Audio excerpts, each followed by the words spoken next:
Hi, I'm Matt from HockeyReviews.ca.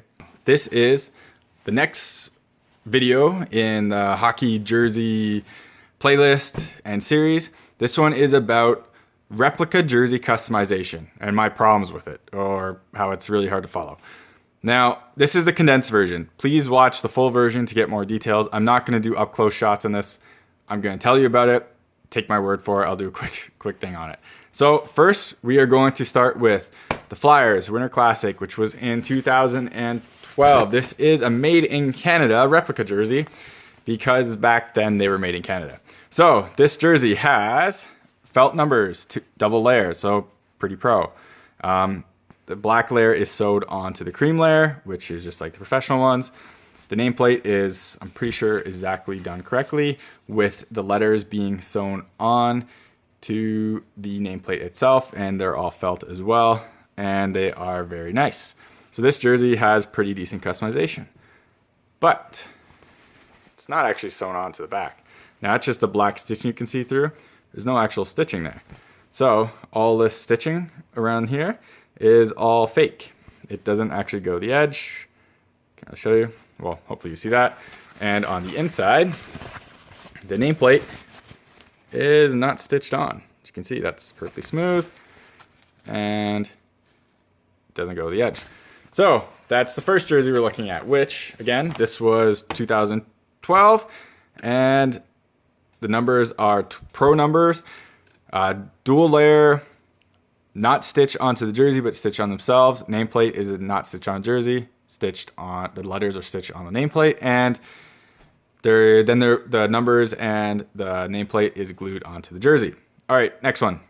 We have Detroit Winter Classic. I think it was 2014.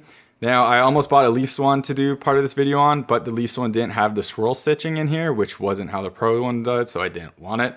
So this has felt numbers too, so they're fuzzy. This has sewn numbers. You can see there, stitching actually goes through. The letters are sewn onto the jersey and they're felt, and the nameplate is sewn into the jersey. Stitching, and if I can show this, find the edges, sorry about that.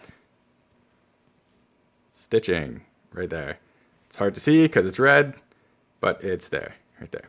So here's a jersey. This one is made in Indonesia because that's what the Winter Classics were at this time. Made in Indonesia. The letters are pro letters and numbers close to them and sewn onto the jersey the proper way and with the nameplate. So that's, I don't actually know if Detroit wore a nameplate for this. Detroit usually doesn't wear a nameplate for jerseys. I can't remember if they did for the Winter Classic, but this one does have a nameplate. It's easier to make for them. But anyways, this one is good customization. Again, both of these jerseys, the previous Flyers and this one, both came from NHL retailers, where the retailers itself would not put the numbers on the jerseys. They just came like this, from my understanding. Now, I didn't talk to the retailers, but that's how it is and what I see from these. So anyways, on to the next. Next, we're looking at a Kesler Canucks jersey. Now, this is just the normal twill, and it's sewn onto the jersey. Nameplate is letters sewn on. Nameplate is also sewn on. Show that.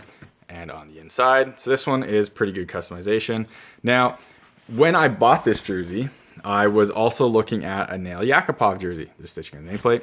And the Yakupov jersey, they actually had two of them there. One of them had double or triple layer numbers, and one was a single layer number with screen printed design, which is what I'm not a fan of. Now, I took a picture of it and I'll overlay it here of the two. And this is, again, another thing where these came straight from a retailer. This retailer was not going to be customizing these. It came like that from the warehouse. Now, this is like a clearance place, so it kind of has a clearance jerseys or jerseys that aren't really being sold anymore. So they hold those. Now, I'm assuming that they didn't send those out to a retailer sold them themselves and sent them back. I'm assuming that's how they came from the NHL.com. And from what I've heard about ordering jerseys from the NHL, that is pretty common where you don't know what you're going to get. All right, so now we're going to look at World Cup of Hockey jerseys. Now, here is this beautiful Philip Grubauer World Cup of Hockey Team Europe jersey. Now, this jersey has interesting numbers. Now these are just a single layer, not sewn on, and the numbers on these look like they're sublimated, and sorry, the little detailing, as you can see there. Now these numbers are sublimated, they're flat, you can't feel a difference, and same with the little dots. And these are, again, not sewn onto the jersey. The letters just glued on and heat press with the nameplate that looks like it's sewn on, but it's not, because when you go on the inside, there's no stitching. That's just a bump in thickness and there's no stitching. So this is very odd because none of this is sewn on. I almost expect it because Grubauer was the third string until Grice got hurt. Grubauer wasn't supposed to play at all until Anderson got hurt. So maybe they're rushing to put these on. But I find that odd. I think it's just, again, their quality is very different. Now we'll look at a TJ Oshie USA, and here's the numbers, and they are sewn on, and the little black dots, I think, are like printed into it and not sublimated, because you can kind of feel texture. So I'm not positive how that's done. Letters are sewn on with the nameplate sewn on, rather poorly, if I do say so myself. Now, again, looking on the inside, sewn on, and stitching for the nameplate. So as you can see, you don't know what you're going to get when you get replica jerseys from the NHL. Again, I'm pretty sure these weren't done at a retailer and sent back. I'm pretty sure this is how they came from the NHL, and from what I've heard online, that is the case. So it's pretty frustrating because you don't know what you're going to get when you order, unless you go through like Cool Hockey or Ice Jersey, something like that, where you might actually be able to say, this is how I want it. Besides that, you have to look really closely at the pictures, and then sometimes they use stock photos, so then you don't even know. Now, really quickly, I'm going to show you my authentic jersey. I chose this one because it has triple layer, whereas, as you can see, it is 3 layers. The Oilers jersey I showed earlier of Yakupov, these were all screen printed on 1 layer, obviously sewn. Number is sewn and sewn.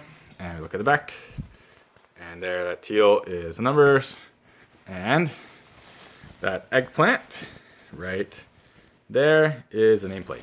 So that's it. So thank you for watching my jersey comparison of customization video, specifically of NHL replica jerseys. Hopefully this was helpful. Subscribe to me on YouTube for more videos like this. Like the video if you liked it. Tell people about it, all that jazz.